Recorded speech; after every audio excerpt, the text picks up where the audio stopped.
Madam President. Senator from Iowa. Madam President, about 20 million people a year visit our nation's capital, Washington, D.C. They come to see our hallowed capital, D.C.'s inspiring monuments, museums, and experience the city's lively melting pot of cultures.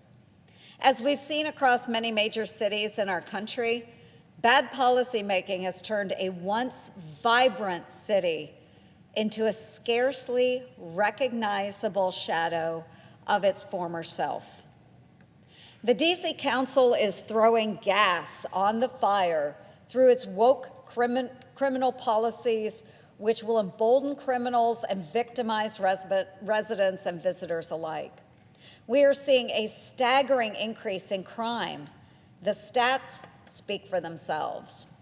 For example, today is day 67 of 2023, day 67. And already this year, there have been more than 1,200 carjackings. Sounds like 1,201 carjackings as of today.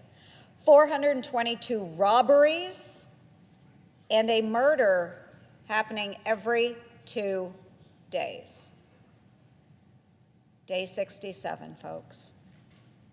These aren't just numbers. These crimes have victims, and those victims have families.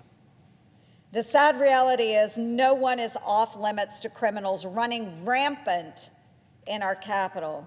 It's simply unsafe for everyone. Just last month, a 15-year-old tried to carjack an elderly woman on her way to chemotherapy. The victim, affectionately known as Grandma, said, "Baby, you better shoot me because you're not taking my car."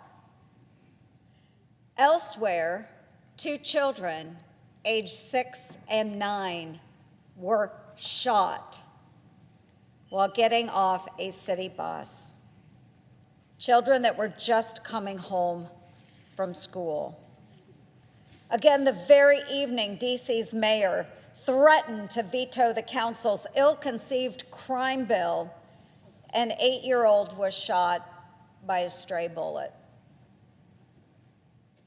Despite the rising crime and the chorus of opposition, the D.C. Council plowed forward with its lunacy. D.C. is seeing an explosion of carjackings. And what does their policy do? Reduce sentencing for carjackers. Similarly, murders are through the roof. And yet this new policy reduces penalties for murderers. As one commentator put it, quote, "Serious crime is increasing in the District of Columbia, so the City Council has decided to reduce sentences for those who commit serious crimes," end quote. These ideas are crazy, folks. Even D.C.'s very liberal mayor says so. And I quote, "This bill does not make us safer," end quote. The law was so reckless, so irresponsible. Only those congressional Democrats in the most extreme wing of the defund the police crowd defended the code change publicly. In fact, most Democrats did a complete 180 when the spotlight shined on their preferred criminal justice policies. The mayor opposes the policy.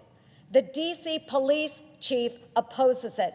And most importantly, D.C. residents oppose it. So why is the D.C. Council doing it? And why are the far-left Democrats in Congress supporting it? Look no further than the policy's advocates who say it will, quote, "advance racial justice in the criminal legal system," end quote. Folks, this is just one more of the woke nonsense which gave us defund the police. The DC Council is free to make their own policy, but we in Congress cannot sacrifice the safety and security of the residents and visitors to our nation's capital on the religious altar of the ultra-progressive social justice agenda. While it's foolish for radical leftist Democrats on the DC Council to support this, it's not surprising. It's also unsurprising that 173 House Democrats support the policy. And frankly, it's unsurprising that Biden quickly flip-flopped on his position when he realized the public and the press were not going along with this nonsense. That's right, when it became clear this resolution was going to pass, President Biden reversed course. And now the DC Council has joined him in his flip-flop. I can only wonder what changed.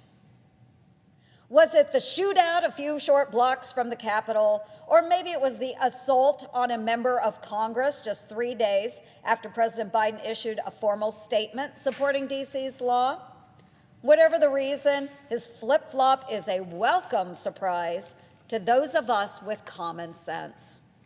Welcome to the real world, Mr. President and DC Council. Perhaps the defund the police crowd has finally learned what everyone else has known for ages. Criminal penalties are not just suggestions. They protect the public. Folks, it's time to get serious about crime on our streets. And there's no better place to start than by blocking this reckless policy.